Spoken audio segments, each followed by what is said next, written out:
Last thing I talk about would be the Constitution. Well, not the last thing, I'm sorry about that, but the Constitution is not a living, breathing document. It is black and white. I'm a plumber, I understand it. I do not need a lawyer to interpret it for me. That being said, learn it. Make sure that your representatives, your senators, your congressmen, everybody that is going to go up to Washington for you or go to the state capitol for you knows what it says, won't do their best to get around it. You know, they will follow it to the T, so you got to hold them accountable to that. You know, the Constitution is one of the greatest documents ever conceived by men because it works.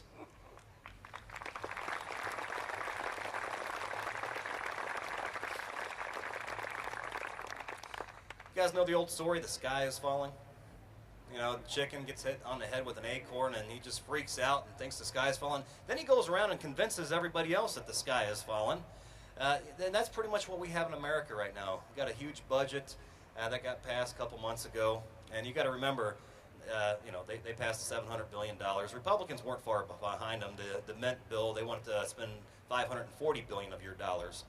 So I'm not sitting here saying it's the Republicans are the great and they're going to make it happen for you, nor will I tell you the Democrats. It's going to be the American people that are going to make it happen.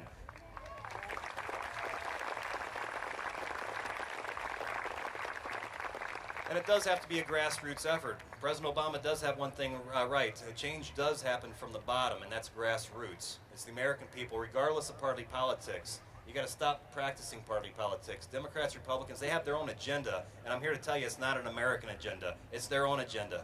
They discover this thing called Washington. It's a gravy train.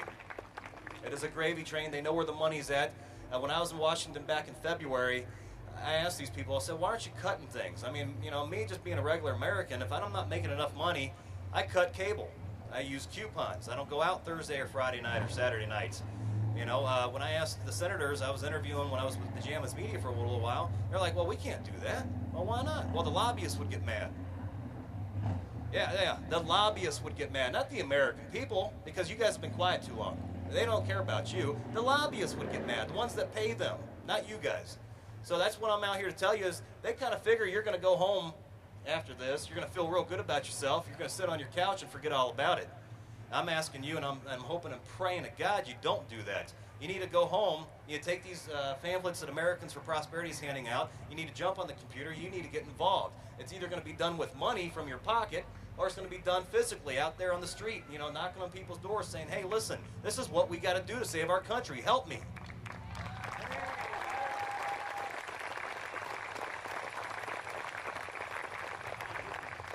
There's a quote, and you know, a lot of politicians love to quote great men. That doesn't mean they're great men too, okay? I mean, President Obama's quoted a lot of great men, but I haven't seen any actions behind those words. But there is a great man here named Thomas Jefferson, and I talk about education, I talked about the Constitution, and the quote goes, if a nation expects to be ignorant and free in a state of civilization, they expect what never was and never will be. That means education, people. That means you can't sit here and be ignorant anymore. You can't just go home and sit on your lazy boy. You got to get involved. You got to get educated. You got to know where you stand. You can't sit there and stand on Sean Hannity's legs. You can't sit there and stand on Rush Limbaugh's legs or Alan Combs' legs. You got to have the facts yourself. Don't sit there and regurgitate what you heard a 3-minute soundbite, because I'm here to tell you it's probably going to be false. You know, get the information yourself. I tell that 14-year-old son all the time, he wants to sit there and argue with me. All right, son, where are you getting your facts from? Exactly. And that's exactly, you know, what's wrong with America for the most part, is we really don't go out and find it. We just want someone to spoon feed it to us. Like I said, and I don't mean to offend any of y'all. You guys have shown that you're willing to take the first step, and I really appreciate that. But there's many more steps that got to be taken before we actually fix this country. So that's what I charge you guys with. That's what I'm doing. Most important thing to my life right now took me 9 years, and to this very day is the most important thing in my life. I got custody of my son. It took 9 years. That's the most important thing in my life.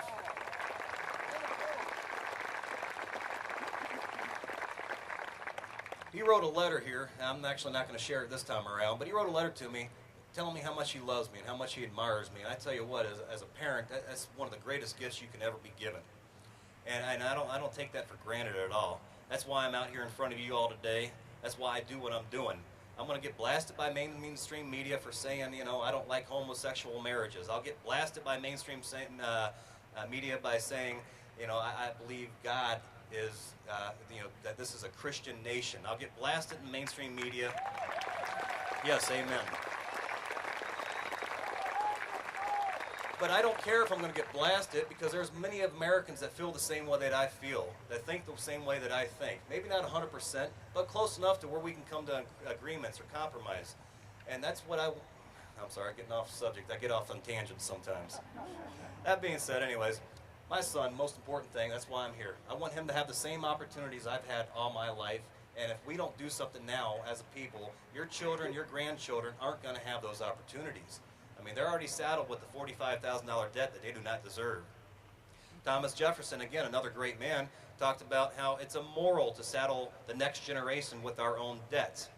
I've never heard President Obama quote that one. So ultimately, I'm sure you guys are feeling chastised enough right now. I'm not out here to shout USA, USA. You guys are patriots enough. I don't have to do this. This isn't a feel-good session. This is something about getting something done. I've been a tradesman all my life. I cannot talk a house into plumbing itself, no matter how damn hard I tried. All right, so it comes down to actions, not words.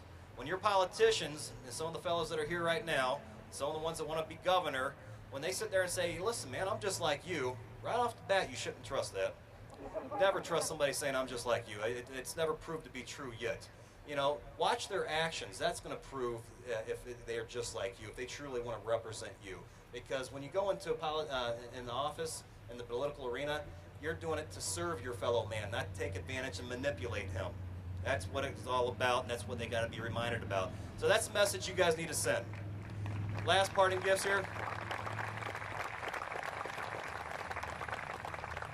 Two things I want to talk about real quick. Last things. One, always respect your military members. Army, Air Force, Navy, Marine, Coast Guard. They deserve your respect, and you should always give it to them. And two, please, thank God for everything you've been given, and don't let it go. Thank you very much. Please get busy.